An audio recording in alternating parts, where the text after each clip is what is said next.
बाबा जी और हजूर जी की प्यारी संगत जी, राधा स्वामी जी।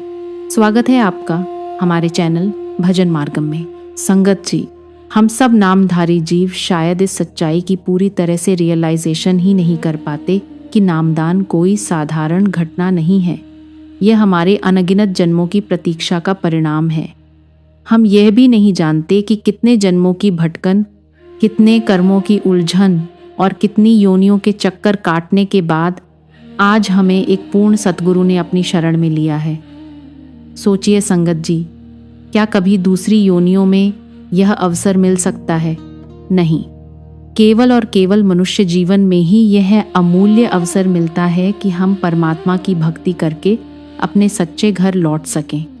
हमें भजन सिमरन की जो युक्ति बताई गई है वह कोई साधारण अभ्यास नहीं, बल्कि आत्मा को उसके स्रोत से जोड़ने का सीधा मार्ग है, ताकि हमारी लिव उस सत्य से, उस तारनहार से, उस अकाल पुरुष से जुड़ सके और यह आत्मा परम आनंद और परम सुख का अनुभव कर सके। संगत जी, हमने न जाने कितने जन्म इंतजार किया होगा कि हमें भी यह आध्यात्मिक राह मिले, हमें भी कोई पूर्ण गुरु थाम ले। यकीन मानिए, हम में से आधी संगत नामदान को केवल एक इवेंट मानकर भूल जाती है कि इसके बाद असली जिम्मेदारी शुरू होती है। भजन सिमरन करना, मालिक के हुक्म को निभाना, अपने जीवन को उसके अनुसार ढालना। हम असली काम तो करते नहीं, लेकिन सत्संगी कहलाने की खुशी जरूर मनाते हैं, दूसरों को बताते हैं कि हमें नामदान मिला है। जी हाँ, ये बहुत गर्व की बात है कि एक पूर्ण सतगुरु ने हमें चुना, हमें अपने चरणों में स्थान दिया। लेकिन उससे भी बड़ी बात है उस विश्वास को निभाना। कुछ लोग सदियों तक प्रतीक्षा करते हैं, कई जन्मों तक तरसते हैं कि उन्हें एक पूर्ण जीवित सद्गुरु का दर्शन हो। और जब वह क्षण आता है, जब हमें एक रियलाइज्ड मास्टर की एक झलक, एक दृष्टि, एक दया भरी नजर मिलती है, तो वह साधारण बात नहीं होती। उसे दर्शन कहते हैं और वह संपर्क कभी नष्ट नहीं होता। संगत जी, हमें यदि किसी सत्संगी परिवार में जन्म मिला है या किसी भी माध्यम से सत्संग से जुड़ने का अवसर प्राप्त हुआ है, तो यह कोई संयोग नहीं, यह हमारे सतगुरु की सुनियोजित कृपा होती है। जिन आत्माओं को वह अपनी शरण में बुलाना चाहते हैं, उन्हीं के जीवन में ऐसे हालात, ऐसे मार्ग और ऐसे अवसर स्वयं बन जाते हैं। यह सब उनकी दया और उनकी ही योजना का हिस्सा होता है। सतगुरु की एक कृपा दृष्टि पड़ते ही यह सुनिश्चित हो जाता है कि हमें नामदान का अमूल्य अवसर अवश्य प्राप्त होगा। हो सकता है दीक्षा तुरंत न मिले, हो सकता है इस जन्म में न मिले, कुछ जन्म बाद मिले, पर वह संबंध टूटता नहीं। संगत जी, एक पूर्ण सतगुरु से मिलना जीवन का टर्निंग पॉइंट है। उस दिन से आत्मा की दिशा बदल जाती है। नामदान देकर सतगुरु केवल शब्द नहीं देते, वे हमारी आत्मा में दिव्य बीज बो देते हैं। वे हमारे कर्मों के भारी बोझ को हल्का करना शुरू कर देते हैं। उनकी एक कृपा दृष्टि से हमारे भीतर का सोया हुआ चेतन तत्व जागृत होने लगता है, और जब हम सच्चे मन से भजन सिमरन करते हैं, तब वही शब्द धुन हमें भीतर के लोकों की यात्रा पर ले जाती है। धीरे धीरे हम मन और माया के बंधनों को पार करते हुए त्रिकुटी, दशम द्वार और उससे आगे के दिव्य लोकों की ओर बढ़ते हैं, और अंततः अपने असली घर सचखंड की ओर। संगत जी, आज की यह वीडियो बहुत ही प्यारी और गहरी है। आज हम समझेंगे कि नामदान देकर सतगुरु किस प्रकार हमें कर्मों से छुटकारा दिलाते हैं, कैसे उनकी एक दृष्टि से हमारा रूहानी सफर शुरू होता है, और कैसे नियमित प्रेम पूर्ण भजन सिमरन के द्वारा हम इस जन्म को सफल बना सकते हैं। यह अवसर अनमोल है, इसे हल्के में न लें। मालिक की दया से मिला यह मानव जीवन और पूर्ण गुरु की शरण दोनों बार बार नहीं मिलते। इसीलिए अंत तक अवश्य सुनिए, मन को खोलकर सुनिए और अपने जीवन में इस सत्य को उतारने का संकल्प लेकर उठिए। आगे बढ़ने से पहले आपसे एक छोटी सी विनती है, हमारे चैनल भजन मार्गम को सब्सक्राइब कर लें, ताकि ऐसे ही आध्यात्मिक ज्ञान आप तक निरंतर पहुंचता रहे। संगत जी, अक्सर हम एक बहुत सूक्ष्म परंतु अत्यंत महत्वपूर्ण अंतर को समझ ही नहीं पाते, और वह है दर्शन और दृष्टि का अंतर। सतगुरु के दर्शन करना और सतगुरु की दृष्टि पाना, ये दोनों एक जैसी बातें नहीं हैं। दर्शन का अर्थ है कि हम अपने गुरु का दीदार करते हैं, हम उन्हें देखते हैं, जैसे कोई अपने प्रियतम को प्रेम से निहारता है। जब सत्संग के बाद हम सब अपने प्यारे सतगुरु का मुख कमल देखते हैं, जब उनकी एक झलक पाने के लिए हमारा हृदय तड़पता है, वह दर्शन है। वह भी अनमोल है, वह भी भाग्य की बात है, क्योंकि कितने ही जीव हैं जिन्हें जीवन में कभी किसी पूर्ण गुरु का साक्षात दर्शन भी नहीं मिलता। लेकिन संगत जी, दृष्टि उससे भी कहीं ऊंची और दुर्लभ कृपा है। दृष्टि का अर्थ है जब सतगुरु स्वयं आपको देखते हैं, आपकी आंखों में देखते हैं, आपकी आत्मा को स्पर्श करते हैं। जब उनकी निगाह आपकी निगाह से मिलती है, वह केवल दो आंखों का मिलना नहीं होता, वह आत्मा से आत्मा का संपर्क होता है। कितनी बार हम सत्संग के बाद यह कोशिश करते हैं कि बाबा जी एक बार हमें देख लें, हमारी ओर नजर डाल दें। मन में यही अरदास चलती रहती है, हे मालिक, बस एक बार अपनी दया भरी दृष्टि कर दो। और जब कभी प्रश्नोत्तर के दौरान किसी बच्चे, किसी साधक को सतगुरु से नजर मिलाने का अवसर मिलता है, तो सोचिए वह क्षण कितना अमूल्य होता है। कितने भाग्यशाली जीव होते हैं वे, जिन पर वह सीधी दृष्टि पड़ती है। उस पल मानो भीतर कुछ बदल जाता है, जैसे आत्मा को कोई मौन आश्वासन मिल जाता है। उस एक दृष्टि में दया भी होती है, स्वीकृति भी, और एक अदृश्य वचन भी। यह सुनिश्चित हो जाता है कि यदि इस जन्म में नहीं तो किसी अगले जन्म में उन्हें नामदान अवश्य प्राप्त होगा। वह संपर्क कभी नष्ट नहीं होता, वह संबंध कभी टूटता नहीं। संगत जी, हमें यह समझना होगा कि दर्शन हमारी तरफ से प्रयास है, हम देखते हैं, पर दृष्टि सतगुरु की तरफ से कृपा है, वे देखते हैं। और जब उनकी कृपा दृष्टि मिल जाती है, तब आध्यात्मिक यात्रा का बीज निश्चित रूप से अंकुरित हो चुका होता है। इसलिए जब भी हमें दर्शन का अवसर मिले, उसे केवल औपचारिकता न समझें, भीतर से प्रार्थना करें कि वह दृष्टि भी मिल जाए, क्योंकि उनकी एक नज़र जीवन की दिशा बदल सकती है, कर्मों का बोझ हल्का कर सकती है और आत्मा को उसके सच्चे घर की ओर मोड़ सकती है। संगत जी, नामदान जीवन में घटने वाली सबसे महान घटना है। इससे बड़ा मोड़ आत्मा के लिए कोई और नहीं होता। जिस क्षण नामदान होता है, उसी क्षण से आत्मा की जिम्मेदारी बदल जाती है। उससे पहले हम काल के नियमों के अधीन होते हैं। वही काल, वही नकारात्मक शक्ति, वही जन्म मरण का चक्र जो हमें बार बार इस संसार में घुमाता है। परंतु दीक्षा के बाद स्थिति बदल जाती है। अब हम सीधे सतगुरु के अधीन हो जाते हैं। अब हमारा हिसाब किताब काल के दूतों के हाथ में नहीं रहता, बल्कि स्वयं गुरु की दया में आ जाता है। संगत जी, ये कोई छोटी बात नहीं है। जब एक नामधारी जीव इस भौतिक शरीर को छोड़ता है, तो उसके पास कोई यमदूत नहीं आता, कोई भयावह दृश्य नहीं होता। स्वयं सतगुरु प्रकट होते हैं। वे आत्मा की जिम्मेदारी लेते हैं, उसका मार्गदर्शन करते हैं और तय करते हैं कि उस आत्मा के लिए आगे क्या सर्वोत्तम है। सोचिए, कितनी बड़ी सुरक्षा है यह, कितनी अद्भुत कृपा है यह। पर साथ ही यह जिम्मेदारी भी है। यदि शिष्य ने प्रेम और निष्ठा से भजन सिमरन किया, नियमित ध्यान किया, मर्यादा और आचार का पालन किया, जीवन को शुद्ध और अनुशासित रखा, तो फिर लौटकर आने की आवश्यकता नहीं रहती। आत्मा आगे की यात्रा पर बढ़ सकती है, लोकों को पार करती हुई अपने सच्चे घर की ओर। लेकिन संगत जी, यदि हमने निर्देशों को पूरी तरह नहीं निभाया, यदि हमने अभ्यास में ढील दी, यदि मन के पीछे चलते रहे, तो सतगुरु दंड नहीं देते, वे दया करते हैं। वे एक और मानव जन्म प्रदान कर सकते हैं, और वह जन्म भी साधारण नहीं होगा। वह पहले से बेहतर परिस्थितियों में होगा, ऐसी अवस्था में होगा जहां आध्यात्मिक प्रगति का अवसर और अधिक मिलेगा। यह भी उनकी कृपा ही है। ये बहुत बड़ी बातें हैं, गहरे सत्य हैं। इन्हें केवल सुनकर पूरी तरह समझा नहीं जा सकता, जब तक साधक भीतर जाकर स्वयं अनुभव न करे। जब हम भीतर उतरते हैं, जब ध्यान में मन से ऊपर उठते हैं, तब हमें समझ आता है कि एक ऐसे मानव से मिलना जिसकी चेतना मन से परे है, कितना अनंत उपहार है। हम केवल एक व्यक्ति से नहीं मिलते, हम उस चेतना से जुड़ते हैं जो हमें काल के बंधन से मुक्त कर सकती है। इसीलिए संगत जी, नामदान को कभी हल्के में न लें। यह आत्मा की मुक्ति का द्वार है, यह जन्मों की प्रतीक्षा का फल है, और यह वह क्षण है जहाँ से हमारी असली यात्रा सचमुच आरंभ होती है। संगत जी, अब एक और बहुत गहरी और अक्सर गलत समझी जाने वाली बात को समझते हैं। कभी किसी ने प्रश्न किया था कि क्या यह सत्य है कि पूर्ण सतगुरु से नामदान लेने के बाद आत्मा को अधिकतम 4 जन्म मिलते हैं और फिर सतगुरु उसे अपने घर ले जाते हैं। बहुत लोगों में यह धारणा फैल जाती है कि चलो 4 जन्म तो पक्के हैं, मानो यह कोई निश्चित समय सीमा हो। परंतु यह बात पूरी तरह सही नहीं है।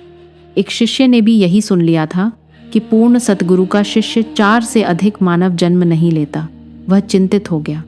उसने सोचा, क्या मुझे 20 पादी काजे की वोट ने सेमा हो कि बूढ़ नहीं लेता, अभी भी 4 जन्म और लेने होंगे। वह सीधा अपने गुरु के पास गया और विनम्रता से पूछ बैठा।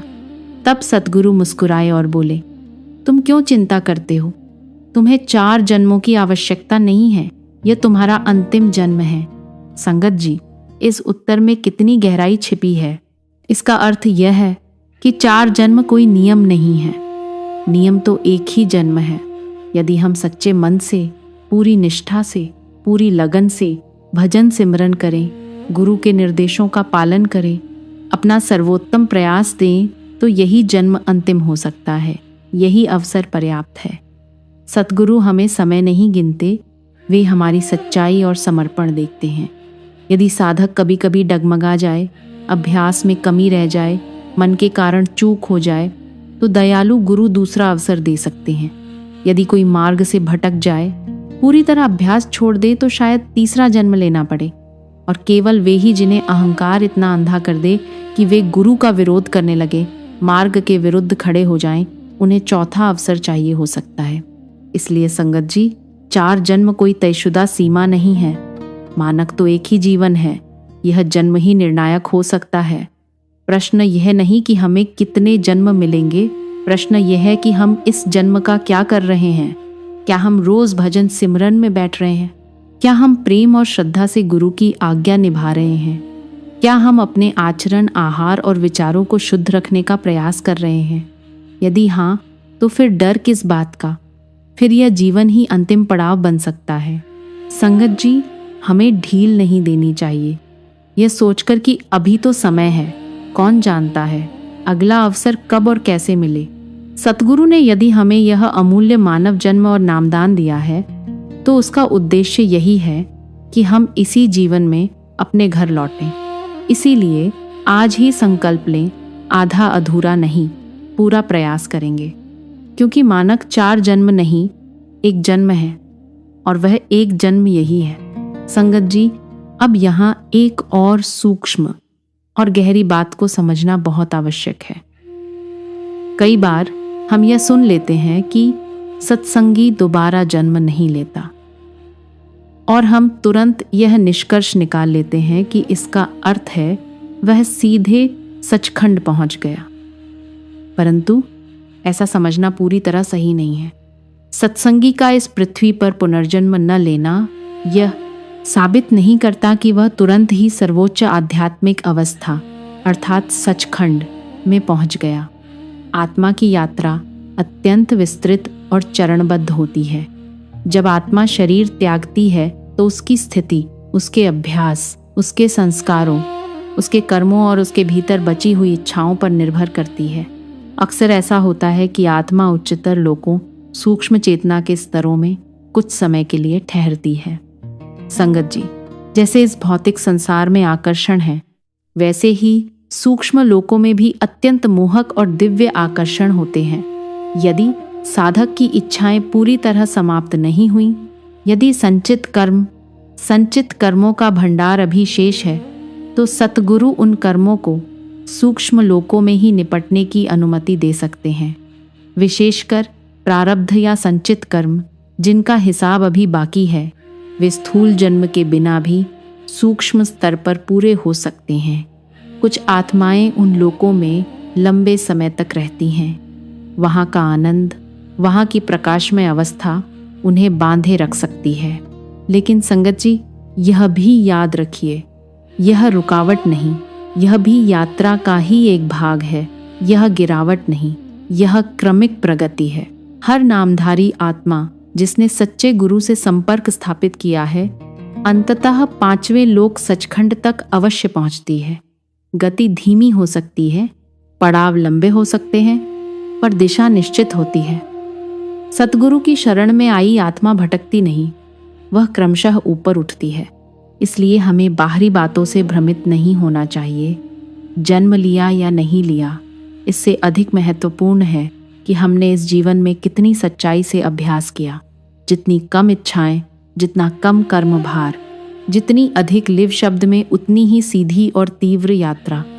अंततः हर दीक्षित आत्मा अपने असली घर पहुंचती है, क्योंकि गुरु का वचन अटल है। परंतु हम यह निर्णय कर सकते हैं कि यह यात्रा कितनी शीघ्र और कितनी सहज होगी अपने वर्तमान अभ्यास से। यही आज की सबसे बड़ी सीख है। संगत जी, अब हम उस रूहानी यात्रा के चरणों को समझने का प्रयास करते हैं, जिनसे होकर आत्मा अपने सच्चे घर तक पहुंचती है। चेतना के ये स्तर बिल्कुल स्पष्ट रूप से व्यवस्थित हैं, परंतु हर स्तर के भीतर भी अनेक उप अनुभव और अवस्थाएं होती हैं। यह कोई सीधी रेखा नहीं है कि एक दरवाजा बंद हुआ और दूसरा खुल गया, बल्कि हर अवस्था में कई गहराइयां और कई परतें होती हैं। सबसे पहला है भौतिक लोक, फिजिकल प्लेन। यही वह स्तर है जहां हम अभी जी रहे हैं। यहाँ हमारी चेतना शरीर, इंद्रियों और इस स्थूल संसार तक सीमित रहती है। सुख दुख, लाभ हानि, मान अपमान, सब कुछ यही अनुभव होता है। अधिकतर मानव जीवन इसी स्तर पर बीत जाता है, क्योंकि मन और इंद्रियां हमें बाहर की ओर खींचती रहती हैं। इसके ऊपर है सूक्ष्म लोक। यहाँ अनुभव द्वैतमय होते हैं। इंद्रियों की सूक्ष्म अनुभूति, प्रकाश, ध्वनियाँ, दिव्य दृश्य, कल्पना और सूक्ष्म शक्तियाँ।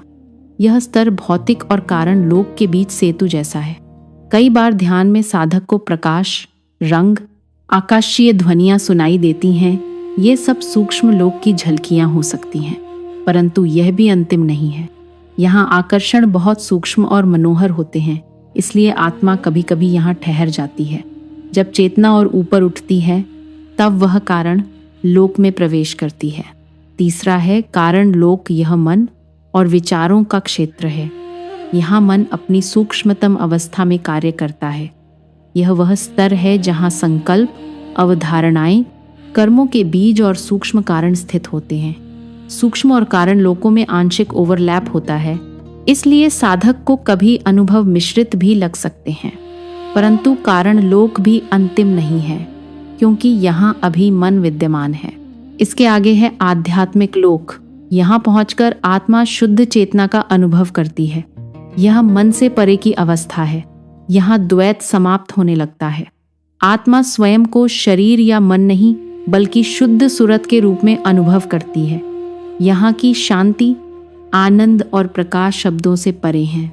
और अंततः 5वां और सर्वोच्च स्तर है पूर्णता सचखंड। यह पूर्ण एकत्व की अवस्था है। यहाँ आत्मा और परमात्मा में कोई भेद नहीं रहता। यह अंतिम मिलन है, जहाँ अलगाव की भावना समाप्त हो जाती है। यही हमारा असली घर है। यही वह लक्ष्य है जिसके लिए हमें मनुष्य जन्म और नामदान मिला है। संगत जी, इन चरणों को जानना केवल ज्ञान के लिए नहीं है, बल्कि यह समझने के लिए है कि यात्रा क्रमिक है और धैर्य मांगती है। हर स्तर के भीतर अनेक अनुभव हो सकते हैं, पर हमें रुकना नहीं है, मोहित नहीं होना है।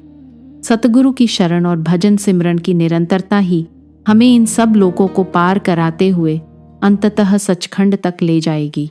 संगत जी, अब हम उस अत्यंत रहस्यमय और सूक्ष्म क्षेत्र की चर्चा करते हैं, जिसके बारे में संतों ने प्रतीकों में समझाया है। सूक्ष्म और कारण लोकों के बीच एक संक्रमण क्षेत्र होता है, जिसे भारतीय संत साहित्य में भंवर गुफा कहा गया है। एक प्रकार की टेढ़ी या घुमावदार सुरंग की तरह। इसे सीधी भाषा में समझना कठिन है, इसलिए इसे रूपक के माध्यम से बताया गया है। कहा जाता है कि यदि आप इस सुरंग के एक छोर पर खड़े हों तो आपको केवल एक ही लोक दिखाई देगा, दूसरे छोर पर जाएं तो केवल दूसरा लोक दिखाई देगा। परंतु यदि आप ठीक मध्य में हों तभी दोनों का बोध हो सकता है। इसका अर्थ यह है कि चेतना जब एक अवस्था से दूसरी में परिवर्तित होती है तो वह एक ऐसे मध्य बिंदु से गुजरती है जहां दोनों स्तरों की झलक संभव है। परंतु स्थिरता किसी एक में ही मिलती है। संगत जी, यह भंवर गुफा कोई भौतिक स्थान नहीं, बल्कि चेतना की अवस्था है। यहाँ अत्यंत सूक्ष्म आकर्षण और गति होती है, मानो चेतना एक घूमते हुए भंवर से गुजर रही हो। यदि साधक की लिव दृढ़ नहीं है, यदि गुरु की कृपा का सहारा नहीं है, तो वह यहाँ उलझ सकता है। कारण लोक के पार जाते ही मन के सभी लोग पीछे छूट जाते हैं। ये बहुत बड़ा परिवर्तन है, क्योंकि अब तक की यात्रा मन और उसके सूक्ष्म रूपों के भीतर ही थी। चौथा क्षेत्र वह है जहाँ परब्रह्म की अवस्था बताई जाती है, जो मानसिक सृष्टि के रचयिता से भी परे है। यहाँ चेतना अत्यंत शुद्ध और व्यापक हो जाती है। परंतु संगत जी, इसके आगे भी अंतिम पड़ाव शेष है। परब्रह्म से आगे है सचखंड, जिसे संतों ने अनंत सागर में स्थित चेतना के द्वीपों के रूप में वर्णित किया है। यह वर्णन भी केवल प्रतीक है, क्योंकि वास्तविकता शब्दों में नहीं समा सकती। और फिर आता है वह अंतिम पारावार पूर्णता में प्रवेश। संतों ने कहा है कि वहां एक अत्यंत शक्तिशाली घूर्णन क्षेत्र है, एक दिव्य भंवर, जिसे बिना सतगुरु की सहायता के पार नहीं किया जा सकता। यहाँ तक पहुँचने के बाद भी आत्मा अपनी शक्ति से आगे नहीं बढ़ सकती। वहाँ केवल गुरु की कृपा ही सेतु बनती है। संगत जी, यही कारण है कि आध्यात्मिक यात्रा केवल व्यक्तिगत प्रयास नहीं है, भजन सिमरन हमारा प्रयास है, परंतु अंतिम पारावार गुरु की दया से ही होता है। इसलिए जितनी ऊंची अवस्थाएं होती जाती हैं, उतना ही अधिक समर्पण आवश्यक हो जाता है। अंततः सचखंड में प्रवेश कोई व्यक्तिगत उपलब्धि नहीं, बल्कि गुरु की पूर्ण कृपा का परिणाम है। संगत जी, जो महापुरुष सर्वोच्च आध्यात्मिक अनुभूति तक पहुंच जाते हैं, उस अंतिम अवस्था, उस अखंड एकत्व सचखंड को पार कर चुके होते हैं, उन्हें सतगुरु कहा जाता है।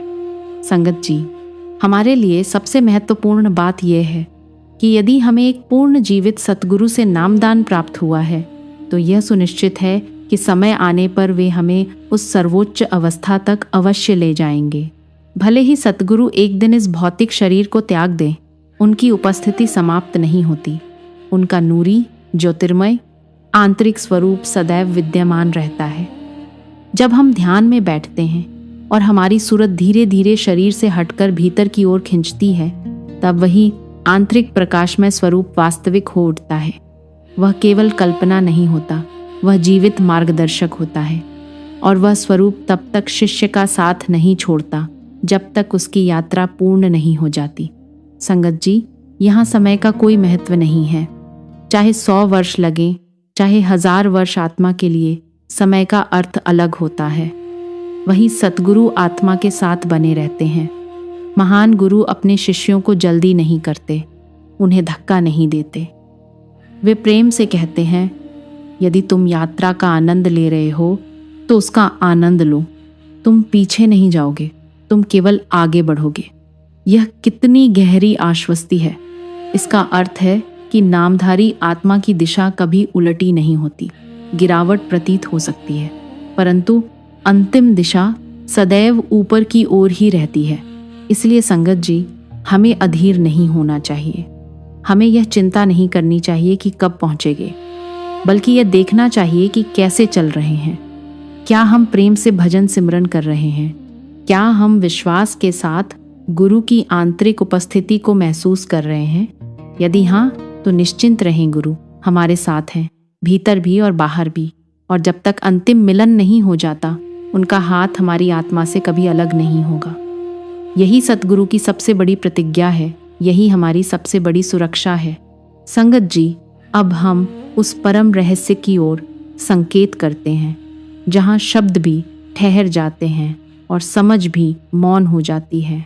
संतों ने बताया है कि 5 मुख्य आध्यात्मिक क्षेत्रों के पार भी 3 और उच्चतम अवस्थाएं हैं, जिन्हें अलख, अगम और अनामी कहा गया है। अलख अर्थात जिसे देखा नहीं जा सकता, जो वर्णन से परे है। अगम अर्थात जहाँ तक पहुँचना साधारण चेतना के लिए असंभव है, जिसे जाना नहीं जा सकता। और अनामी, जिसका कोई नाम ही नहीं, क्योंकि नाम भी सीमा है और वह असीम है।